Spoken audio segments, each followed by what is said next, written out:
Routine medical পরীক্ষা করে কিন্তু নিয়ে যাওয়া হচ্ছে শেখ শাহজাহানকে। আগামীকাল অর্থাৎ রবিবার বসিরহাট আদালতে তাকে সিবিআই তরফে আদালতে তোলা হবে এবং তার আগে রুটিন মাফিক যে মেডিকেল পরীক্ষা তা করে কিন্তু এই মুহূর্তে জোকাই এসআই থেকে তাকে বার করা হলো। একাধিক প্রশ্ন করা হলো, তিনি কিন্তু কোনো প্রশ্নের উত্তর দেননি। রবিবার তাকে বসিরহাট আদালতে সিবিআই ফের নিজেদের হেফাজতে চাইবে বলেই এমনটা জানা যাচ্ছে। ক্যামেরায় পার্থপ্রতিম রায়ের সঙ্গে সুকান্ত মুখোপাধ্যায়, এবিপি আনন্দ, কলকাতা।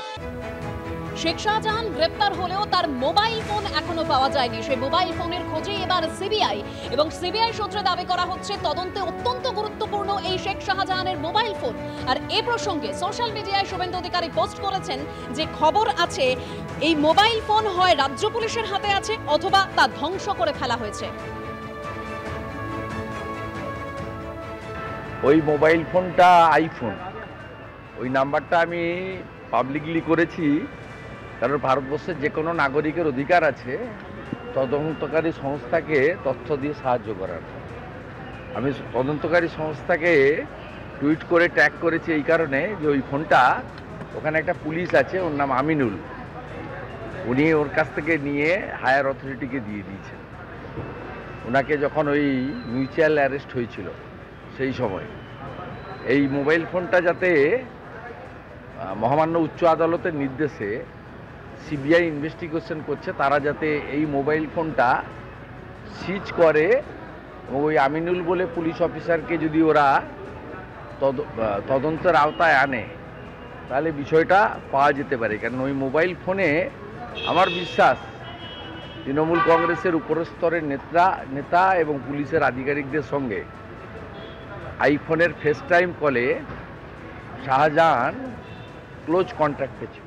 আজ শিলিগুড়িতে প্রধানমন্ত্রী নরেন্দ্র মোদীর সভায় উপস্থিত ছিলেন অবসরপ্রাপ্ত বিচারপতি তথা বিজেপি নেতা অভিজিৎ গঙ্গোপাধ্যায়।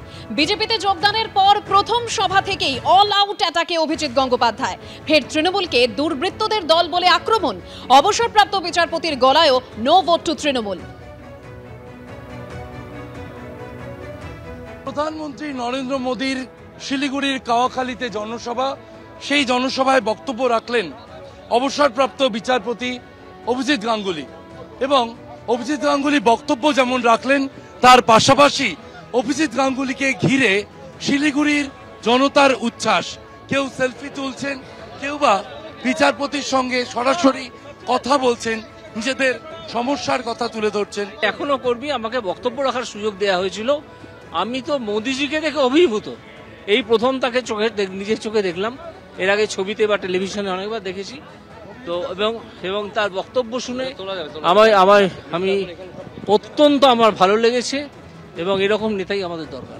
মোদিজি যখন মঞ্চে এলেন আপনি তাকে অভিবাদন জানালেন, কি কথা হলো দুজন? তখন কথা কিছু হয়নি।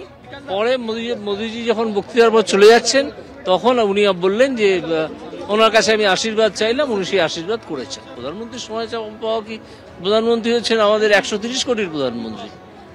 শেষ প্রশ্ন, বিজেপি নেতা অভিজিৎ গঙ্গোপাধ্যায় জনসমাবেশে রাজনৈতিক কর্মী, হ্যাঁ, অভিজিৎ গঙ্গোপাধ্যায় জনসমাবেশে বক্তব্য রাখলেন, অনুভূতিটা কিরকম? বিচারপতিতে আপনি অনুভূতিটা খুবই ভালো, কারণ আমি একটা বক্তব্য পৌঁছে দিতে খানিকটা চেষ্টা করেছি। সেটা হচ্ছে তৃণমূলকে একটি ভোটও নয়, no vote to TMC, no vote to TMC.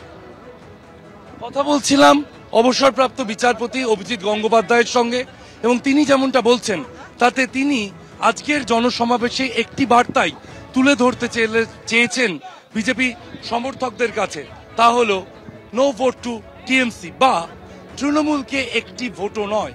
এই বার্তাই রাজনৈতিক কর্মী হিসেবে তুলে ধরেছেন অভিজিৎ গঙ্গোপাধ্যায় প্রধানমন্ত্রীর জনসভার মঞ্চে। ক্যামেরায় এডি রোজারিওর সঙ্গে শিবাশিস মৌলিক, এবিপি আনন্দ, শিলিগুড়ি।